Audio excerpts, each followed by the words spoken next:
Bien sûr, aujourd'hui, l'objectif principal pour les retailers, bien évidemment, c'est de générer du trafic online, mais surtout en magasin, là où aujourd'hui le trafic est plutôt atone pour la plupart des enseignes.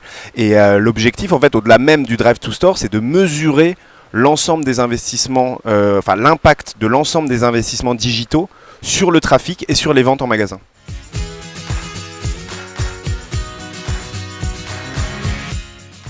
Alors on a deux solutions aujourd'hui. La première, c'est on va travailler sur des études d'incrément sur les bases CRM, sur les bases clients de nos annonceurs. Donc on se base sur cette base client que l'on match avec notre plateforme. On a 34 millions d'utilisateurs sur Facebook. On est capable de matcher beaucoup de clients de nos annonceurs. Et derrière, on va se baser sur une méthodologie très éprouvée qui est celle de l'A/B testing, où on va en fait séparer, mettre à part une petite partie de la base de clients de l'annonceur que l'on ne va pas exposer aux publicités sur Facebook ou sur Instagram, et la majorité de la base client que l'on va exposer. Derrière, on va faire tourner nos campagnes de Drive to Store, et post-campagne, on va recharger ces mêmes données avec en plus la donnée de vente, la donnée de conversion. Et on va regarder comment le groupe de contrôle a réagi, il y a eu 1, 2, 3% de taux de conversion par exemple, et comment le groupe de personnes exposées a réagi également.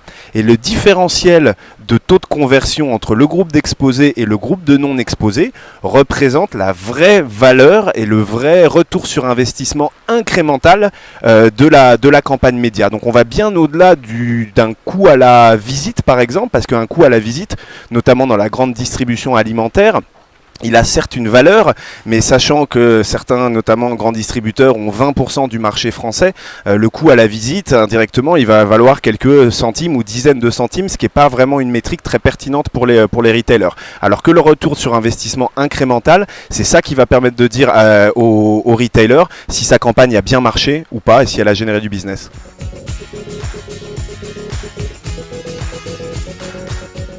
C'est l'enjeu de Facebook, mais c'est surtout l'enjeu des retailers. Aujourd'hui, en effet, moins de 10% du business est sur le online. Et donc, on a besoin, en fait, on sait, tout le monde sait, mais jusque-là, on avait encore du mal à quantifier qu'un euro investi sur le digital rapportait certes du trafic et de la conversion sur les sites, mais on savait que ça générait également du trafic en magasin, mais on ne savait pas dire combien. Donc ça, c'est le cœur du réacteur pour tous les retailers, déjà l'année dernière et encore plus cette année. Et il n'y a pas un annonceur aujourd'hui avec qui on n'a pas ces discussions.